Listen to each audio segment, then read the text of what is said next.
question. How's practice going this week? Mood of the team, that sort of thing. Yeah. I think everything's been very positive. Putting in hard work days, the mood is it's Wednesday and it's hard and it's designed to be hard and let's just be a team that works and find a way to. The only thing we can do this week. The only thing we can do this week is to beat Central Michigan. It's the only thing we can accomplish.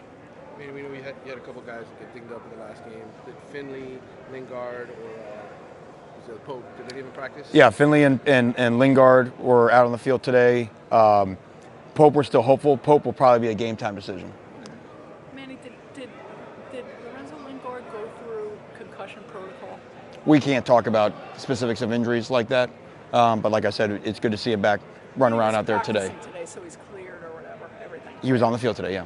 Is he cleared to play on the next game? Yeah, he is. And maybe not to make this all about injuries or whatever, but any update on Nesta? We haven't asked about him in a while. Yeah, you know what? The news and outlook has all been good on him. I don't have like a date like this will be the day for sure that he'll be back, but actually Nesta and Pat Joyner actually both joined the team for flex today. It went through, so that's all the running, going back and forth and rolls and things like that. So I think he's starting to get excited that it's not too far off. Manny, when you're at this point in the season, what's the policies, procedures, emphasis on avoiding the silly penalty? I know it's probably an emphasis in camp, but is that something you talk about throughout, or is it something that should be so ingrained that you don't have to keep talking about? Like, what would be like a silly penalty, like, for example? I have to confess, it's a broad story that somebody Okay. has voices on, but just like a guy loses his head, a guy takes 15 when he doesn't have Sure, I think that's a habit. So I think that's the way that you practice. I think that's the way that you run your off-season program. And that's not to say that it's not a heated environment and guys will not make a mistake during the course of the year. But whether it's do you allow, what's your punishment for fighting in practice? What's your punishment for guys? The whole thing we came in with our accountability structure from January was the mistake of one affects others. So I think just creating that culture where, if I get into my feelings and I want to act out on the field, I understand that many, many people suffer. Even as funny as Jimmy Murphy's penalty was, we had to kick off from the 20-yard line and gave them great field position to set up their last drive. So they all understand that anything I do on my own is going to have an impact on the collective. I mean, is it like a co-number 3 tailback right now when Lorenzo comes back, or do you have a number 3 right now? Well, Burns obviously went in third last Saturday and did a good job, but I would say the two of those guys right now, and just their ability to continue to compete and hopefully be able to roll 3 guys in, I think it'd be pretty cool. I'm sure you were asked this on Monday, so I apologize, but people might not know this team you're playing, but they certainly know the head coach, especially people in Florida know the head coach. Does that add maybe to the challenge, maybe to the focus for these guys that they know who that head coach is? They might not know who those players are. They might not know that league so much, but the fact that he's a bit of an entity, does that sort of add to their credibility a little bit? Well, in our building, I can't speak for the outside, but in our building, number one, our players know who their players are, right? Because they can see on film guys making plays on both sides of the ball. Number two, our players, and even if our players may not be aware of who Coach McElwain and his staff are, they see a team that's well coached. They see a team that doesn't look like the version what they were a year ago. They see the schemes that they run on offense and what they do defensively and how hard they're playing defensively and how sound that they are. So, again, I don't know if our players are ever cognizant really of the coach that they're playing, but they can see it and say, okay, you pop on the film and say, yeah, I understand this is a well-coached football team. I mean, you're a guy who keeps memorabilia or anything like that, sports memorabilia. I'm wondering if you took anything from the first game ball, anything, from the first win.